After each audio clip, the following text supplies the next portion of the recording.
Hi, hello, నమస్తే మిత్రమా. భార్యలను నమ్మండి. అలాగే భర్తలు బయటకు వెళ్ళినప్పుడు భార్యలు కూడా నమ్మాలి. సందేహమే మనిషికి పరమశత్రువు. ఆ శత్రువు అనే సందేహాన్ని వేడండి. ఒక ఊరిలో కొత్తగా పెళ్ళైన జంట ఒక పూరి గుడిసెలో కాపురం ఉంటారు. అతని భార్య చాలా అందంగా అతిలోక సుందరి. పైగా వారు చాలా పేదరికంలో కూడా ఉంటారు. ప్రతిరోజు ఆరు బయటే వంట చేసుకోవాలి. అయితే ఆ ఊరిలో ఉన్న మహామహారాజులందరూ ఆమెను ఒక్కసారైనా చూస్తుంటారు. కానీ ఆమె అవేమీ పట్టించుకోదు. కానీ భర్తకు మాత్రం ఇదంతా చూసి చాలా బాధగా ఉంటుంది. ఒకరోజు భార్యతో, మనం చేసేది కూలి పనే కదా, ఈ ఊరిలో పరిస్థితులు మనుషులు అంతగా బాగాలేదు, నాకు నచ్చలేదు, మనం వేరే ఊరెళ్ళి ఇదే పని అక్కడ చేసుకుంటామంటాడు భార్యతో.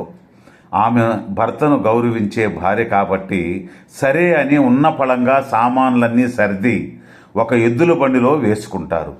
ఇంకా ఏమైనా ఉన్నాయా అని భర్త భార్యను అడుగుతాడు. అప్పుడు భార్య, ఏమండి, బయట పొయ్యిరాళ్ళు 3 ఉన్నాయి, అవి కూడా తెచ్చి బండిలో పెట్టండి అని అంటుంది. అప్పుడు భర్త, ఈ మాత్రం రాళ్ళు అక్కడ కూడా ఉండవా ఏమిటి అని అంటాడు.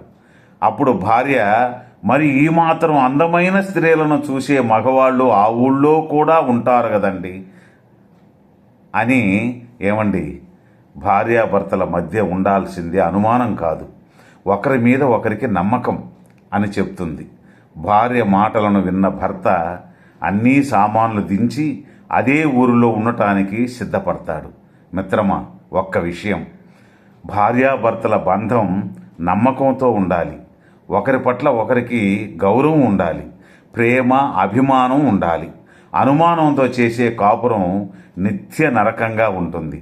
కాబట్టి భార్యాభర్తలు అన్యోన్యంగా అనుమానాలు లేకుండా ఆనందంగా జీవించాలి.